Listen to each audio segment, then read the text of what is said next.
QNT at the time of this recording is giving us a bit of a breakdown move ahead of some major economic news, which is the CPI, which will be playing out exactly at 4:30 p.m. East African time. And this is an event that is expected to bring about a lot of volatility in the markets. And getting back to the charts, here on the QNT chart, we have seen a very nice bounce from the lows we made on the 13th of January in a move that has now given us a bounce back into our key area of consolidation between the 122.7 and the 103.3. And on today's update video, I will be discussing the most significant key areas of supports that we need to pay attention to, key areas of resistances that we also need to break above, basing my analysis on the additive structures and the Fibonacci's. So make sure that you stick around till the end of the video. And starting the video by first giving you a recap of what has been happening from the lows we made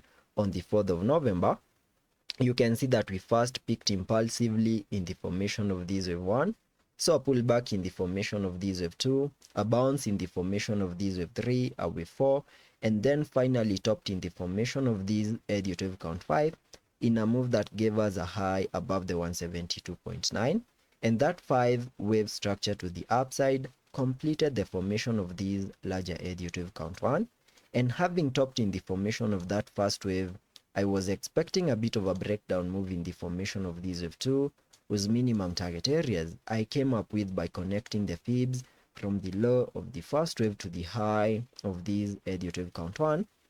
and on so doing I got a minimum pullback target area for the second wave between the fib level 0.5, the fib level 0.382 and the fib level 0.78, and that was between the 127.2 and the $79.6, an area that we have almost fully maximized on the breakdown move that we got on the 20th of Dec that gave us a low below the $95.3. And you can see that we also have a consolidation zone that we had been stuck within over here between the 122.7 and the $100.3, where you can see that on the 13th of January we saw a brief break to the lower side of that consolidation zone, though after getting a low below the 96.5 we finally started another bounce back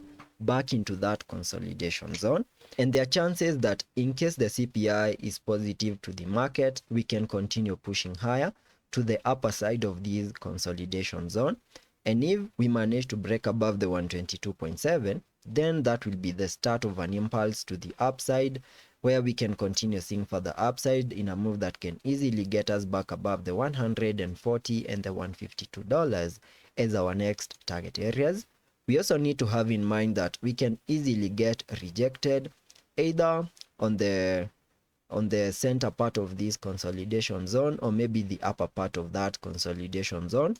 because those areas should also act as support. And if by any chance we get rejected, then I will be watching for support above the $100.3, and on losing the 103, then that will be opening the chances of further breakdown moves to give us a retest of the lows we made on the 13th of January. And if by any chance we lose those significant lows, then expect a reset of the lows we made on the 20th of December, and also get further breakdown moves, fully maximizing my minimum target area for these larger additive count 2 highlighted on the chart using this red target area. And once we have one more new low in the formation of this wave 2, then we can easily start another bounce back in the formation of these larger additive count 3. So that is the roadmap that QNT is likely to follow for the next coming days, and let's be patient and see how that plays out, and I will ensure you stay up to date.